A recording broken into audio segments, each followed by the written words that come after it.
अरहन्ताणं नमो अरहन्ताणं नमो अरहन्ताणं। ज्योतिपुंज गुरुदेव, ज्योति की साधना करने वाले साधक का। एक शिविरार्थी भाई ने पूछा, प्रेक्षा ध्यान का प्रयोग शुरू हुआ।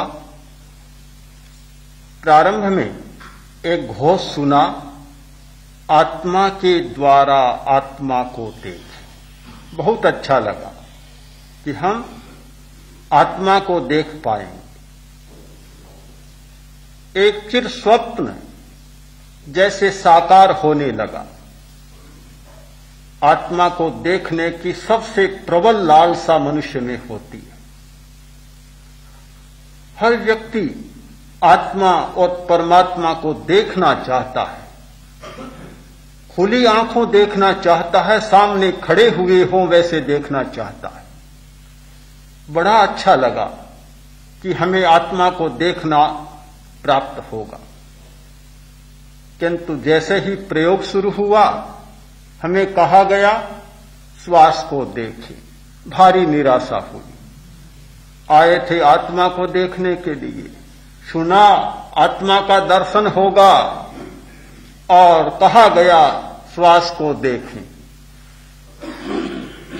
एक स्वप्न तो मीठा सामने आया, किंतु परिणाम कोई दूसरा ही आया। क्या साधना में श्वास को देखना ही बस होगा या आत्मा को भी देख पाएंगे?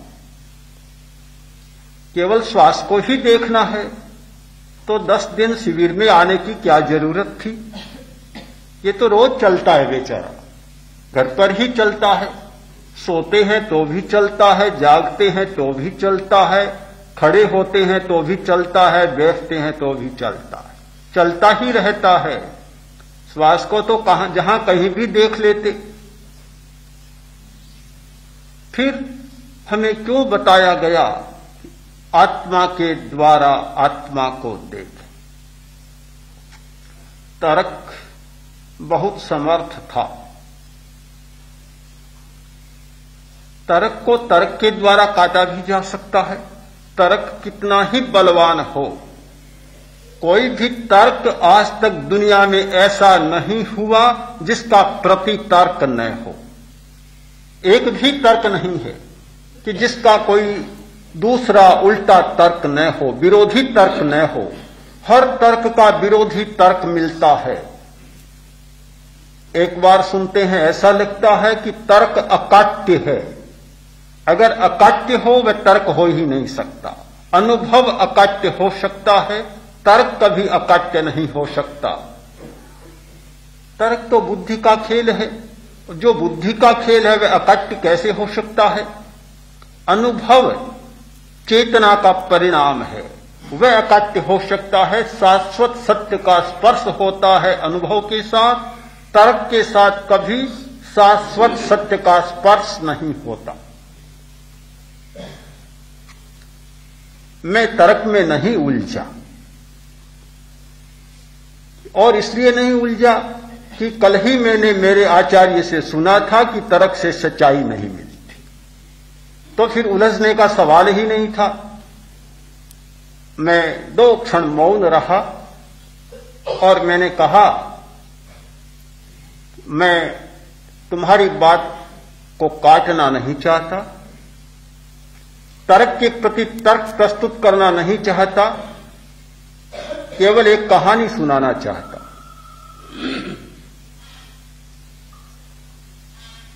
और इसलिए कि तर्क बड़ा नीरस होता है, कहानी सरस होती है। जब हम सरसता की बात कर रहे हैं तो फिर नीरस तर्क को बीच में क्यों लाए? यह तुम्हारा प्रश्न इसलिए उठा कि तुम नियम को नहीं जानते। नियम को नहीं जानते। अगर नियम को जान लेते तो यह प्रश्न तुम्हारे लिए पहेली नहीं बनता। जब तक हम नियमों को नहीं जानते तब तक हर बात हमारे लिए समस्या बन जाती। आदमी दौड़ता है, पीछे कुत्ता भी दौड़ता है। आदमी इसलिए दौड़ता है कि कुत्ते के से भागता है, डरता है और पिंड छुड़ाने के लिए भागता है। पीछे पीछे कुत्ता दौड़ता है, आगे आदमी दौड़ रहा है, पीछे कुत्ता दौड़ रहा है। पर क्यों दौड़ रहा है? नियम तो जान ले। अगर नियम जाने तो दौड़ने की जरूरत नहीं। आदमी भय के मारे दौड़ता है, और जब आदमी ज्यादा डरता है, भय ज्यादा होता है, तो एड्रीनल ग्रंथि का स्राव बढ़ जाता है, और वह एड्रीनेलिन जितना बढ़ता है उसकी गंध कुत्ते को आती है। कुत्ता गंध के पीछे दौड़ता है, आदमी के पीछे कुत्ता नहीं दौड़ता, वह गंध के पीछे दौड़ता है। जब खड़ा हो जाता है, कुत्ता भी खड़ा हो जाएगा, काटने नहीं भी आए पर खड़ा हो जाएगा।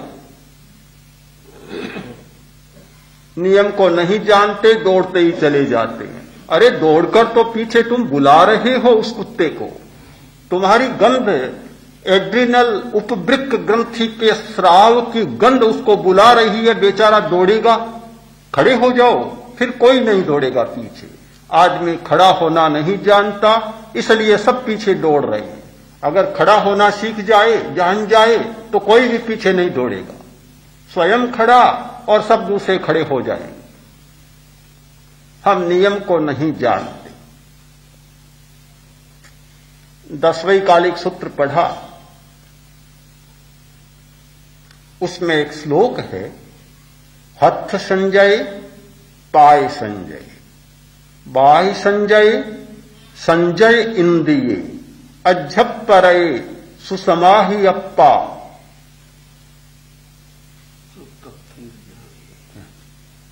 सुतत्थम च बियाणई जय शफिक। श्लोक पढ़ा तो लगा कितनी छोटी छोटी बातें कही गई।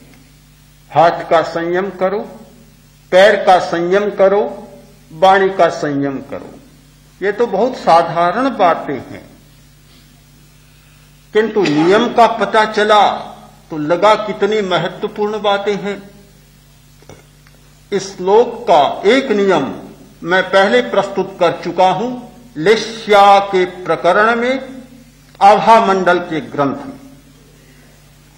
दूसरे नए को आज प्रस्तुत करना चाहता हूं। यह एक श्लोक है, कम से कम इसकी 700 व्याख्याएं तो होती ही। महावीर की प्रत्येक वाणी के लिए एक नियम बतलाया गया कि महावीर के जो वचन हैं उनकी कम से कम 700 व्याख्याएं होती। ज्यादा कोई प्रतिभाशाली हो, ज्यादा नयों को जानने वाला हो तो 7,000, 7 लाख, 7 करोड़, 7 अरब व्याख्याएं कर सकता है, पर कम से कम 700 व्याख्याएं तो हमारे बस की बात हो सकती है। नियम को जान ले। नियम को जानते हैं तो नई बात सामने आती है। हाथ का संयम करो, पैर का संयम करो, वाणी का संयम करो और जितेंद्रिय बनो। कैसे होगा? हाथ का संयम होगा और स्पर्शन इंद्रिय जीत ली जाएगी। पैर का संयम होगा, चक्षु इंद्रिय पर विजय होगी। वाणी का संयम होगा और श्रोत्रेंद्रिय पर विजय प्राप्त होगी।